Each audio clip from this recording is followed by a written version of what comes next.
دنیا کا سب سے پہلا عذاب جس نے پورے انسانی وجود کو ختم کر دیا، سوائے ان 80 لوگوں کے جنہوں نے نوح علیہ السلام کی باتوں کو مانا اور اللہ کے دین کو قبول کیا۔ حضرت نوح علیہ السلام دنیا میں چوتھے نبی اور کفار کی طرف بھیجے جانے والے پہلے رسول ہیں۔ طوفان کے بعد چونکہ آپ سے نسل انسانی چلی، اس لیے آپ کو آدم ثانی بھی کہا جاتا ہے۔ آپ نے کئی سو سال تک اپنی قوم کو خفیہ اور اعلانیہ ہر طرح سے تبلیغ کی، اور اس دوران قوم کی طرف سے پہنچنے والی اذیتوں اور تکلیفوں کو خندہ پیشانی سے برداشت کیا۔ عرصہ دراز تک قوم کو نصیحت کرنے کے باوجود صرف 80 افراد نے ایمان قبول کیا۔ حضرت نوح علیہ السلام کا زمانہ حضرت آدم، حضرت شیس اور حضرت ادریس علیہ السلام کے بعد کا زمانہ ہے۔ حضرت آدم اور حضرت نوح علیہ السلام کے درمیان 1200 سال کا فاصلہ ہے۔ حضرت نوح علیہ السلام اولو العزم پیغمبروں میں سے ہیں۔ آپ پہلے پیغمبر ہیں جن کی نبوت کے زمانے میں عذاب نازل ہوا۔ حضرت نوح علیہ السلام کی بعثت صرف اپنی قوم کے لیے تھی، ساری دنیا کے لیے عام نہ تھی، اور ان کی قوم عراق میں آباد تھی جو شرک میں مبتلا تھے۔ حضرت آدم علیہ السلام کے دنیا میں آنے کے بعد ان کی اولاد دنیا میں خوب پلی پھولی، لیکن ایک مدت گزر جانے کے بعد وہ لوگ خدا کو بھول چکے تھے، اور ایک خدا کے بجائے انہوں نے مٹی اور پتھر کے کئی خدا بنائے تھے۔ نہ صرف ان کی عبادت گاہیں بتوں سے بھری پڑی تھیں، بلکہ ہر گھر میں بت رکھے ہوئے تھے جن کی وہ پوجا کیا کرتے تھے اور ان سے مرادیں مانگا کرتے تھے۔ حضرت نوح علیہ السلام نے اپنی قوم کو اللہ تعالیٰ کے احسانات جتلا کر سیدھے راستے پر چلنے کی تلقین کی اور اس بری راہ سے منع فرمایا جس پر وہ چل رہے تھے، اور انہیں یہ بھی بتا دیا کہ اگر تم بتوں کو چھوڑ کر ایک خدا کی طرف رجوع نہ ہوئے تو تم پر اللہ کا عذاب نازل ہونے کا خطرہ ہے۔ حضرت نوح علیہ السلام نے اپنی قوم سے کہا کہ مجھے اللہ نے تمہاری طرف اپنا رسول بنا کر بھیجا ہے۔ اس پر ان لوگوں نے حضرت نوح علیہ السلام کا مذاق اڑایا اور کہا، بھلا یہ بتاؤ کہ تم نبی کیسے بن گئے؟ تم تو ہمارے جیسے گوشت پوست کے بنے ہوئے ہو اور ہم میں ہی پیدا ہوئے ہو۔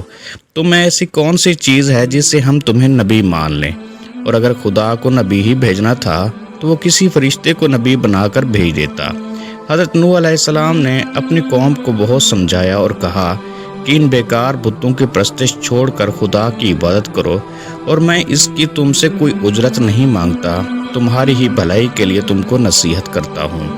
حضرت نوح علیہ السلام نے 950 سال تک اپنی قوم میں وعظ و تبلیغ کی اور کوشش کی کہ انہیں ایک اللہ کی طرف لے آئے، مگر ان کی قوم پر کوئی اثر نہ ہوا، بلکہ حضرت نوح علیہ السلام جب ان کو نصیحت فرماتے تو ان کی قوم کانوں میں انگلیاں ٹھونس لیتے تاکہ ان کی آواز کانوں میں نہ پہنچ جائے۔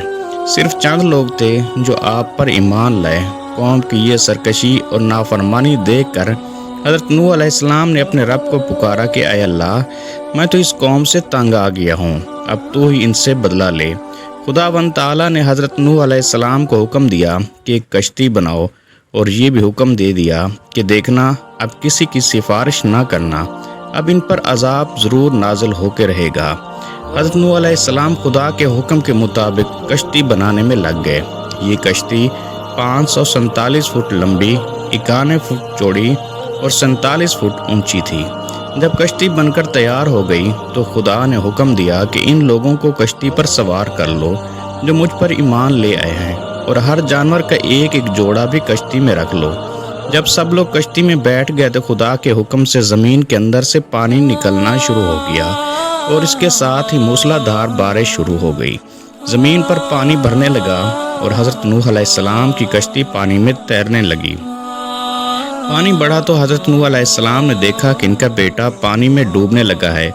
آپ نے اسے آواز دی کہ اب بھی آ جاؤ تاکہ خدا کے عذاب سے بچ سکو، مگر اس نے جواب دیا، تم جاؤ، میں کسی پہاڑ کی چوٹی پر چڑھ کر اپنی جان بچا لوں گا۔ پانی تھا کہ تھمنے کا نام ہی نہ لیتا تھا۔